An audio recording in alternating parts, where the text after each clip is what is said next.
एक बार भगवान श्री कृष्ण बलराम जी के साथ हस्तिनापुर गए। उनके हस्तिनापुर चले जाने के बाद अक्रूर और कृतवर्मा ने शतधन्वा को स्यमंतक मणि छीनने के लिए उकसाया। शतधन्वा बड़े दुष्ट और पापी स्वभाव का मनुष्य था।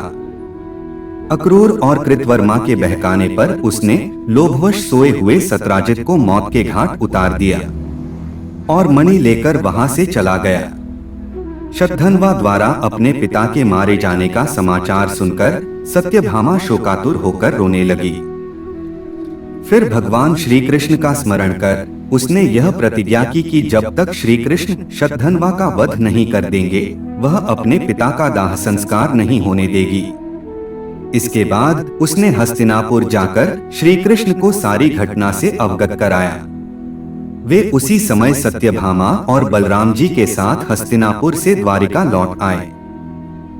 द्वारिका पहुंचकर उन्होंने शतधन्वा को बंदी बनाने का आदेश दे दिया।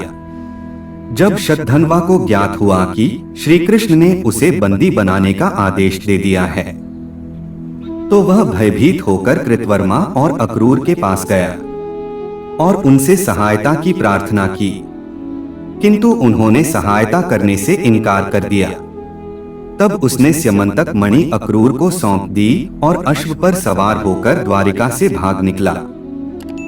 श्री कृष्ण और बलराम को उसके भागने की सूचना मिल चुकी थी। अतः उसका वध करने के लिए वे रथ पर सवार होकर उसका पीछा करने लगे। उन्हें पीछे आते देख शतधन्वा भयभीत होकर अश्व से कूद गया और पैदल ही घने वन की ओर दौड़ने लगा। तब श्री कृष्ण ने सुदर्शन चक्र से उसका मस्तक धड़ से अलग कर दिया।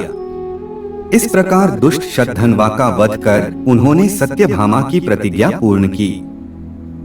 शतधन्वा की मृत्यु का समाचार सुनकर कृतवर्मा और अक्रूर भयभीत होकर अपने परिवारों सहित द्वारिका से चले गए। श्री कृष्ण अक्रूर से बड़ा प्रेम करते थे। जब उन्हें अक्रूर के द्वारिका से जाने का समाचार मिला तो वे दुखी हो गए। उन्होंने उसी क्षण सैनिकों को आज्ञा दी कि वे अक्रूर जी को ससम्मान द्वारिका वापस ले आए। शीघ्र ही अक्रूर को ससम्मान द्वारिका लाया गया।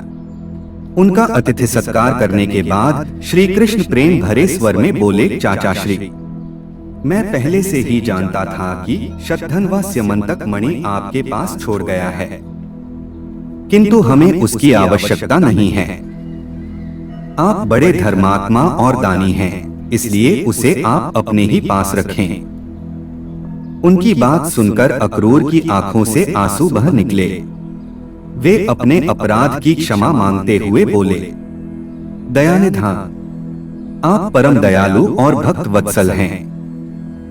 मैं आपकी शरण में हूँ, आप मेरे अपराध को क्षमा करें। यह कहकर उन्होंने मणि उन्हें सौंप दी। तब भगवान श्री कृष्ण ने उन्हें गले से लगा लिया और वह मणि वापस उन्हें लौटा दी। अक्रूर जी ने तभी ये प्रण किया कि वे अब लालच से हमेशा दूर रहेंगे, क्योंकि लालच बुरी बला होती है।